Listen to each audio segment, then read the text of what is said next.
मंगलम गौतमो गणे मंगलम कुंदकुंदाद्य जैन धर्मोस्तु मंगलम गुरुवः पांतनो नित्यं ज्ञान दर्शन नायका चारित्रण गंभीरा मोक्ष मार्गोपदेश कहा।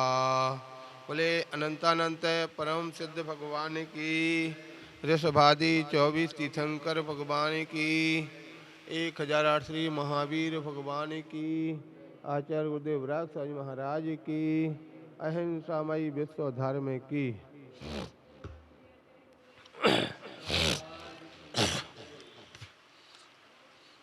प्यारे बंधु, अपने यहाँ बात चल रही थी गुणस्थानों की। गुणस्थानों की चर्चा में पहला गुणस्थान मिथ्या दृष्टि गुणस्थान है।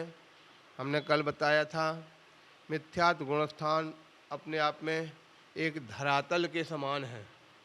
जिस प्रकार से धरातल में संपूर्ण ब्रह्म, संपूर्ण द्रव्य, सभी चीज समाहित रहती हैं, उसी प्रकार से इस धरातल पर मिथ्यात्व गुणस्थान पर सभी प्रकार के जीव, सभी प्रकार की अवस्थाएं और व्यवस्थाएं समाहित हैं। बताया गया था मिथ्या दृष्टि के अनेक प्रकार की अवस्थाएं होती हैं। उसमें सबसे पहले कल देखा गया था अनादि अनंत मिथ्या दृष्टि जीव। अनादि अनंत मिथ्या दृष्टि जीव का मतलब क्या होता है? तो बताया गया है अनादि अनंत जो अनादि काल से है और अनंत काल तक रहेगा। ऐसे जीवों में दो प्रकार के जीवों की व्यवस्था बताई थी। एक तो अभव्य हैं और दूसरे दूरानुदूर भव्य। ये सब अनादि अनंत मिथ्या दृष्टि के अंतर्गत आ जाएंगे। दूसरा था अनादि शांत। अनादि शांत मिथ्या दृष्टि में जो अनादि काल से तो मिथ्यात्व अवस्था में है, लेकिन कालांतर में या कभी जो मिथ्यात्व को छोड़ करके सम्यक्त को प्राप्त करते हैं और पुनः मिथ्यात्व में पहुंच जाते हैं। ठीक है, ऐसे अनादि शांत हैं।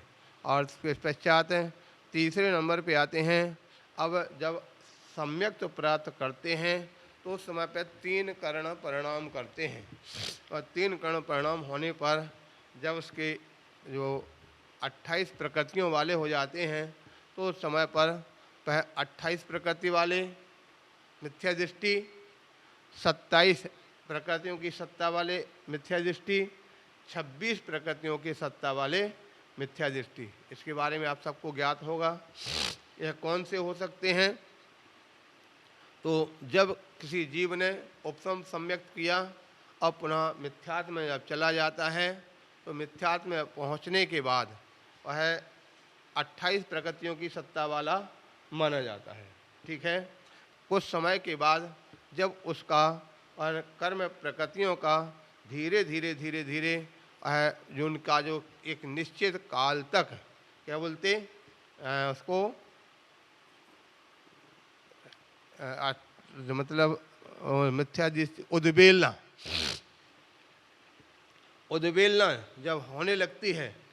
ठीक है, जब हो सकता पहले सम्यक प्रकृति की उद्वेलना जिस जीव की हो जाती है तो फिर कितनी प्रकृतियों वाला बचता है? 27 प्रकृतियों वाला बचता है। और उसके पश्चात जब सम्यक मिथ्यात्व की भी उद्वेलना हो जाती है तो कितना? 26 प्रकृतियों की सत्ता वाला जीव बचता है। इस प्रकार से तथा 24 प्रकृतियों की सत्ता, 24 की सत्ता वाला मिथ्या दृष्टि जीव, जिस मिथ्या दृष्टि जीव ने अनंतानवंदी कसाई की विसंयोजना अर्थात अप्रत्याख्यान रूप होना, उसके उपसम सम्यक्त प्राप्त किया था, वो है उपसम सम्यक दृष्टि जीव। जब सम्यक्त से च्युत होता है और उसके मिथ्यात्व प्रकृति का उदय होता है, यदि अनंतानवंदी की संयोजना ना हो पावे तो अनंतानवंदी को छोड़ करके शेष मोहिनी कर्म की 24 प्रकृतियों की सत्ता वाला जीव वह मिथ्या दृष्टि कहा जाता है। इस प्रकार से यहाँ कथन किया गया। उसके बाद कहते हैं अनंतानवंदी, उदय रहत मिथ्या दृष्टि इत्यादि अनेक प्रकार की अवस्थाओं वाले मिथ्या दृष्टि होते हैं।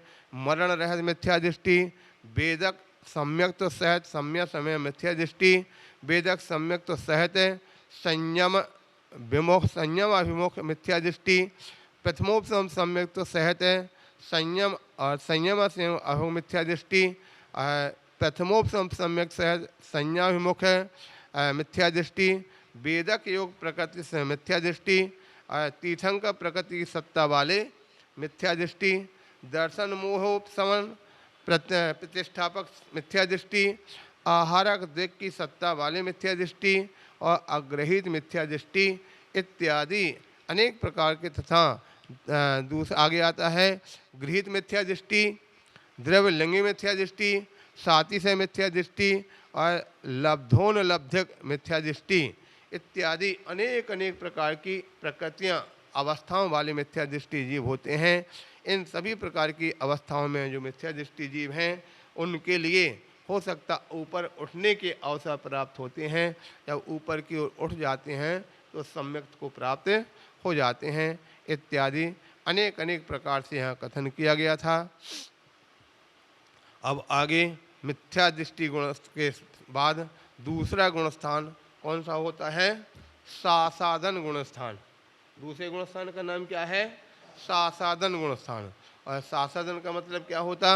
जब उसकी हम संधि कर देते हैं तो क्या बनेगा संधि करने पर? सा प्लस असाधन, अर्थात जो असाधना से सहित है वो ऐसा कौन? सम्यक दृष्टि। पूरा नाम क्या है गुणस्थान का? सासाधन सम्यक दृष्टि। ठीक है, यानी जो असाधना से सहज सम्यक दृष्टि है, यानी जिस सम्यक दृष्टि जीव की असाधना हो चुकी है, जिस सम्यक दृष्टि जीव की सम्यक की असाधना विराधना हुई है और मिथ्यात्व में जो नहीं पहुंचा है, ऐसी अवस्था को सासाधन सम्यक दृष्टि जीव कहा जाता है। यानी कहने का तात्पर्य है कोई सम्यक दृष्टि जीव था, उसके लिए किसी प्रकार से कर्मवशात अनंतानुबंधी कर्म का किसी एक प्रकृति का जब उदय होता है तो सम्यक से च्युत होता है और मिथ्यात्व में पहुंचता नहीं है। ऐसे एक आवली प्रमाण काल को कौन सा बोलते हैं? सासाधन सम्यक दृष्टि जीव कहा जाता है। उसके पश्चात मिथ्यात्व में पहुंच जाता है तो दूसरे गुणस्थान जो सासाधन सम्यक तो है उसका समाप्त हो जाता है, लोप हो जाता है। इस प्रकार से सासाधन सम्यक दृष्टि जीव के बारे में यहाँ पर जो उल्लेख किया गया, सासाधन सम्यक दृष्टि जीव को गौमठ सार में आचार्य भगवंतों ने इस गाथा के माध्यम से उल्लेख किया है। कहा है सम्मत्य रण पवय सहरादो मिच्छ भूमि समय अभिमोहो सासीय सम्मत्तोषो शासन सम्मोमणे अभो। अर्थात जो सासाधन, इन सा प्लस आसाधन दो शब्दों से मिलकर के बना है। सासाधन का अर्थ जो होता है औपसम संयुक्त की आय को नष्ट कर देता है, उपसम संयुक्त का विघात कर देता है। ऐसा आसाधना के साथ होने से उसे सासाधन कहते हैं। आसाधन नाम संयुक्त की विराधना का है और नाम सासाधन सहित होने से अर्थात सम्यक की विराधना से सहित होने से सासाधन नाम को प्राप्त हुआ करता है। इसलिए कहा गया सम्मत रण पव्य, अर्थात जो सम्यक रूपी रत्न पर्वत के शिखर से है मिच्छ भूमि समय वो मिथ्यात्व भूमि के अभिमुख होता है। ठीक हो गया, सम्यक रूपी रत्न पर्वत से मिथ्यात्व भूमि के अभिमुख होता है। नासिय सम्मत्तोषो, और जो सम्यक को नाश करता है ऐसा शासन सम्मो शासन नामो, यानी शासन नाम का जो गुणस्थान मुड़े अब्बो जानना चाहिए। इस प्रकार से यहाँ पर ये सासाधन गुणस्थान की व्यवस्था बता दिया। सासाधन गुणस्थान के बारे में जिस प्रकार से कहा जाता है कि यह जो सम्यक दर्शन के से विमुख होकर के अनंतानुबंधी की तीव्र उदय पर सम्यक से च्युत होकर नीचे गिरता है, उसके लिए सासाधन गुणस्थान कहा जाता है। इसकी विशेषता है कि जितने प्रमाण उपसम सम्यक का काल अवशिष्ट रहता है उस समय सासाधन गुणस्थान को प्राप्त होने वाले जीवों का भी उतने प्रमाण ही सासाधन गुणस्थान का काल रहता है। यदि उपसम सम्यक का काल 6 आवली प्रमाण अवशिष्ट हो तो जीव सासाधन गुणस्थान को प्राप्त हो सकता है। और यदि 6 आवली से अधिक काल शेष रहे तो शाश्वत गुण स्थान को प्राप्त नहीं हो सकता। ये कितनी बड़ी विशेषता बताई। हाँ, शाश्वत गुण स्थान का काल मात्र कितना है, अधिक से अधिक 6 आवली प्रमाण। अगर 6 आवली से अधिक अगर उपसम सम्मित का काल है तो उस समय नहीं गिरेगा। जब 6 आवली शेष बचेगा उसके बाद ही वह गिर करके उस गुण स्थान में पहुंच सकता है। इस प्रकार से यहाँ पर जानना चाहिए शासन गुण स्थान को प्राप्त नहीं होगा। यहाँ पर यति वृषभाचार्य के मतानुसार जिसने अनंतानुबंध की विशोजना करके द्वितीयोपम संयुक्त को प्राप्त कर लिया है वह भी द्वितीयोपम संयुक्त से गिर करके सासाधन को प्राप्त हो सकता है। यहाँ पर आचार्य भगवान भूतबली के अनुसार प्रथमोपम संयुक्त से गिरा हुआ जीव ही शासद गुण स्थान को प्राप्त होता है, द्वितीयोपम से गिर कर सासाधन को प्राप्त नहीं होता है। इस प्रकार से अलग अलग आचारों की अलग अलग मान्यता यहाँ पर बताई दिया है। अब यहाँ पर वह कहते हैं शासदन गुण स्थान में आहारक द्विक तीर्थंकर प्रकृति की सत्ता वाला जीव नहीं जाता। ठीक है, जिसको आहारक द्विक अथवा तीर्थंकर प्रकृति पहले से प्राप्त है ऐसा जीव शासदन गुण स्थान को प्राप्त नहीं होता है। सम्यक्त से चित होने पर नारकी भी शासदन गुण स्थान को प्राप्त हो जाता है। इस प्रकार से यहाँ पर एक कथन किया गया। अब शासदन सम्यक दृष्टि के कुछ और भेद प्रकार से बताए जाते हैं, उसको समझते हैं। सबसे पहले तो बताते हैं प्रथमोपसम च्युत शासदन, यानी प्रथमोपसम सम्यक से च्युत होने वाला शासदन गुणस्थानवर्ती जीव कैसा है।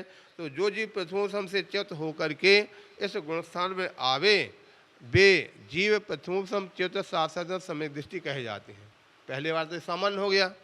दूसरा कहते हैं द्वितीयोपसम से च्युत मृत शासदन, अर्थात दूसरे गुणस्थान जो है द्वितीयोपसम सम्यक से च्युत होकर के शासद गुणस्थान में आ गया है, यदि वह मरण करे तो द्वितीयोपसम सम्यक में मृत शासदन कहा जाता है। हो सकता द्वितीयोपसम श्रेणी में था, वहाँ से मरण करके वह दूसरा शासदन में पहुँचता है, ऐसी अवस्था वाला द्वितीयोपसम सम्यक्त से च्युत मृत वाला कहा जाता।